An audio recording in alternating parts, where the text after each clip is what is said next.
Look, I have to know, because watching this series, it really made me think about perception versus reality. You know, you have this family who presented a certain type of brand to the world, which kind of made it hard for when things came out for people to try to distinguish what's real, what's not. So what I want to know for the both of you being in this industry, how have you learned to balance the part of you that you decide to share with the world versus what you decide to keep for yourself? Very challenging question. Interesting. I've never been asked it before. Thank you. You're welcome. I think Javier is with a famous actress, so he probably has a very different, but I, for one, want to keep my husband kind of away. I try not to post him so much on social media because I don't want him to be exposed to the kind of criticism that you can expose yourself to when you're a public person. And I feel very protective of him. And I do think in interviews, I often go to rehearsed answers just because I don't really want to give too much away. There's certain aspects of my family life or my upbringing that I feel I don't want to share that with the world, or the world doesn't need to know that. And even a lot of things to do with aging, and want to talk about menopause and what hormones are you on. And some people want to share that and other people's don't. And I think that we should respect people's boundaries and how much they want to reveal about themselves, even if they are in the public eye. I love that. I wish more people would respect it, but that was a great answer. I get that, and it's true. I mean, I always see this as is my work, is my job, but it's not my life. My life is a different thing, and they should respect that, especially when you are on your own. When I'm here talking to you and there are cameras rolling, of course, I decide to be part of that. But when I'm not deciding to be part of somebody else's phone because I'm with my family on the beach, that's the boundary that you were talking before, and people should really be more sensitive about it. Okay, we're claiming that more people practice just having boundaries and respecting boundaries, because I think the world needs a little bit more work in that. Yeah. That's a really interesting question. I think I've learned that you should always lead with vulnerability and speak about your feelings, and because that gives you strength. And Erik and Lyle Menendez were taught that made you weak to cry or to be emotional or to be vulnerable. And I think that's something that's changed now, and that we're sort of allowing people to come forward and share their stories and what's happened to them and be vulnerable. And I think that's really beautiful, and that's the point of the show for me. I love that. How about you? I think that my reservations about what I'm willing to share and what I'm not willing to share just come down to what I've prioritized. There are some aspects of my life that are very important and that I hold very, very dear to me and close to my heart, and those are the aspects that I'd like to keep just for myself. Okay, ain't nothing wrong with that. I'm here for it. I love your nails, by the way. Thank Those you. are some pretty cool nails. I appreciate that, okay? I have to sit 5.5 hours for these nails. Wow, that's a big, beautiful question. Yeah. I'm still trying to ask myself that question. I haven't done press for a project in a really long time. This is sort of my first time back in it in years because of COVID and then the strike and then jobs where I was like, I'm not gonna do the full push. And it's intimidating. It's intimidating to know how exactly what you said, what you hold, what you share. And I'm learning from watching Nathan doing this. And but I think it's, I think perception versus, I think there's something when you're trying to present a totally different front, like this family, you're trying to make everything seem okay, is also somewhat different than sort of what's public, what's private, and how to be yourself without oversharing, which is something I'm, trying to do. But when you've been at it as long as I have, it's funny you bring this up because I'm supposed to be writing a memoir. I have a deal to write a memoir, and I've written some of it.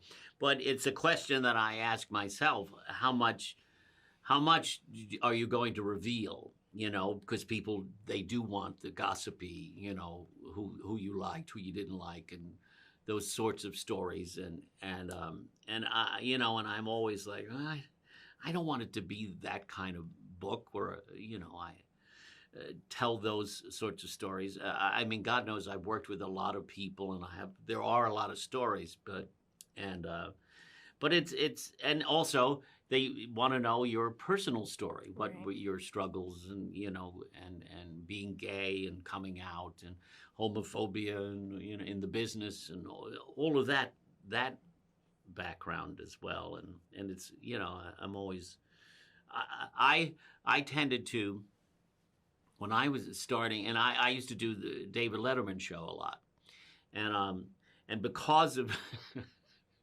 because of the nature of that show and having an audience, I decided to present a certain persona, and I would come on and do comedy. It was like preparing a 10-minute stand-up routine, a set.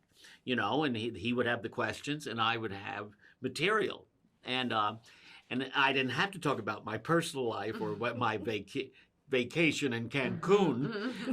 It was just me doing jokes, and Dave loved that, and he loved when you would show up and deliver in that way for him. So that sort of influenced how I do talk shows. And the only one you would really sort of go on was, you should pardon the expression, Charlie Rose, where you used to go on and, you would talk for an hour, and it was more like a conversation. And then you would tell Charlie to close the robe. But, but please close your robe, Charlie. I'm trying to talk about my childhood. Anyway, it's a hard thing to, as an actor, you don't want, not, God knows this, I'm not going to play the mysterious drifter. There's only so much mystique one can have after 49 years of doing this. But you do sort of want to, you don't want people to sort of know too much about you, so you can play many, many different kinds of characters, But that's a hard thing to maintain with this kind of longevity. Thank God I have longevity. I'm knocking on wood here somewhere. So longevity. I have longevity. How about Forever, that? okay? Yeah. Forever. Forever. I want to know how challenging it is, because you're kind of playing different versions of the characters.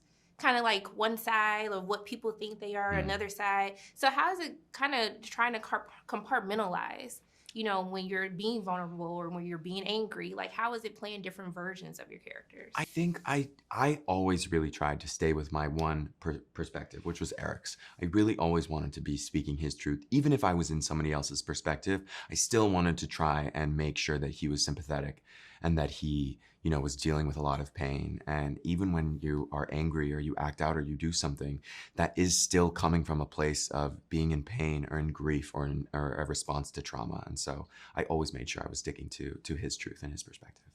How about you? Yeah, they're dynamic portrayals, right? And they're challenging in that they have to present one character from several different perspectives, right? So you're playing many layers. You're playing a character in a circumstance, but you're also playing someone else's perspective of that character, right? So you have to be conscientious of a lot of different things when forming your performance. I mean, also, too, it made me think about this battle of public opinion. And I feel like you two probably go through this even more. Like, how have you learned to kind of shut it out? Like, how have you learned to put up a wall so that the opinion of the public, like, doesn't get to you? I mean, that's very hard, especially if you're, involved in any sort of social media. Like the one comment can be very stinging, and I like Julia Fox. She's like, I leave those negative comments up because that's on you. I'm like, I respect you for that. You know what I mean? But they can be painful, and so I try not to like read so much or don't read the comments. Is kind of a thing, and just try to have some sort of way to do some self-care and protect oneself.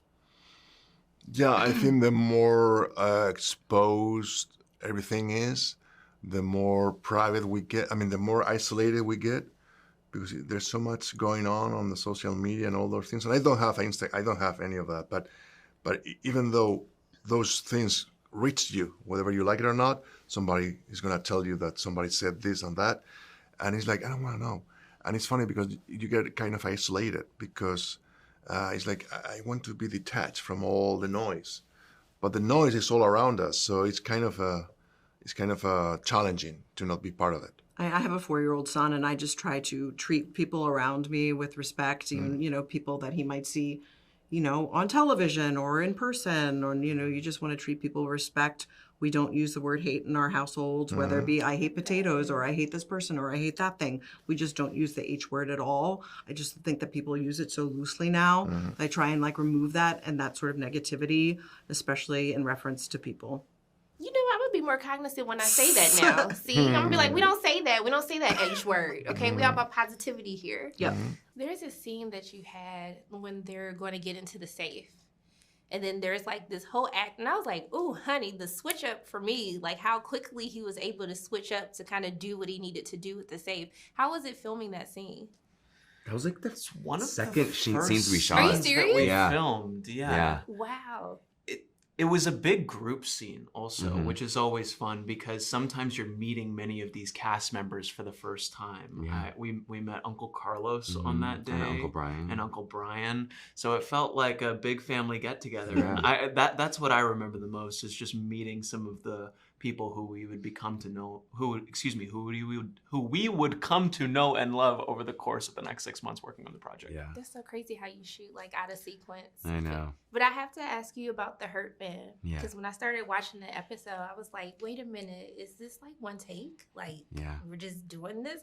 What was the preparation for the episode? I just read the script every day. I had it for a long time. I got the script when I got hired to do the job, and I read it every day before I went to bed. And, I really made sure that all of the stories and the memories that he tells were so specific for me that when it came down to shoot it on the day, that when I would speak about them, they would be so true and real for me. So I got very specific with what those images and those memories looked like, and the pain of that. And I'm so grateful for that episode and that opportunity to live as Erik for that long. And I truly love this character so much, and I respect him, and I think he's just an amazing, amazing person, as Leslie Abramson says. So.